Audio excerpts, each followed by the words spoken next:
శంభో హర మహాదేవ నమస్తే నమస్తే.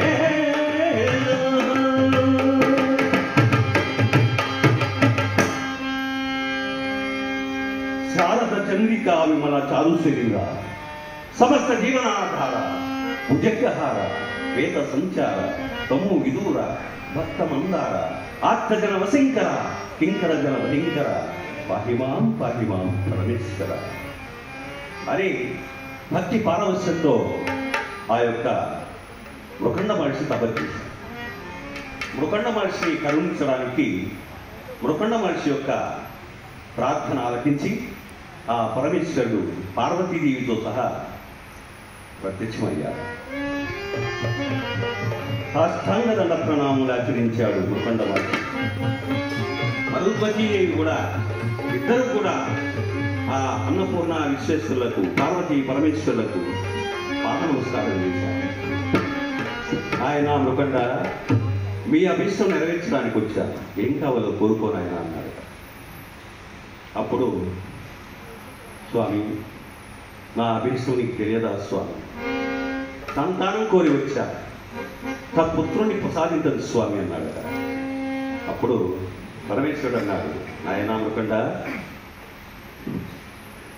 100 సంవత్సరములు ఆయుధ్యం కలిగిన వాడు దుర్మార్గుడైనటువంటి పుత్రుడు కావాలా, 16 సంవత్సరములు ఆయుధ్యం కలిగిన వాడు సన్మార్గుడైన పుత్రుడు కావాలా, ఎవరు కావాలో కోరుకోనాయన అన్నాడు. అప్పుడు మృకండ మహర్షి అన్నాడు, స్వామి గంగి గోపాలు గరిటడైనను చాలు కడవడైనదేమి కరము పాలు భక్తి కలిగిన కూడు పట్టడైనను చాలు విశ్వదాభిరామ వినురవేమా.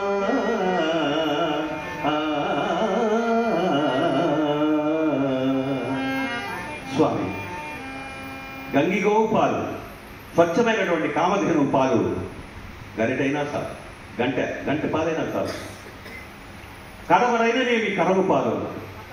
కరము అంటే గాడిద పాలు కడవ నిండా పెట్టినా కూడా ప్రయోజనం లేదు, వేస్ట్, వృధా. అయినా కొన్ని వైద్యాలకు ఉపయోగపడుతుంది గాడిద పాలు కూడా. కానీ భక్తి కలిగిన కూడు పట్టడైనా నువ్వు చాలు అన్నారు. భక్తి కలిగిన కూడు అంటే ఒక అతిథిని మనము పిలిచి, ఒక అతిథిని మనం ఆహ్వానించి భోజనం పెట్టేటప్పుడు తృప్తిగా పెట్టాలి, మనస్సులో ఏ కల్మషం లేకుండా భోజనం పెట్టాలి. పిలిచిన వెంటనే వచ్చేసాడే ఎంత తింటాడో ఏమో అని మనస్సులో కుళ్ళుకుంటూ భోజనం పెట్టకూడదు కదా. అభిమానంతో, ప్రేమగా, ఆదరణతో ఆహ్వానించాలి. ఒక అతిథులకు దానం చేసేటప్పుడు, అన్నం పెట్టేటప్పుడు. అందుకని భక్తి కలిగిన కూడు పట్టడైనను చాలు, పిడికిడి పెట్టినా కూడా చాలు, ప్రేమాభిమానంతో పెట్టాలి. ఆ విధంగా స్వామి దుర్మార్గుడైన పుత్రుడు 1000 సంవత్సరములు బ్రతికిన ప్రయోజనం లేదు స్వామి, నాకు సన్మార్గుడైన పుత్రుణ్ణే ప్రసాదించండి స్వామి. 16 సంవత్సరముల ఆయుధ్యం కలిగిన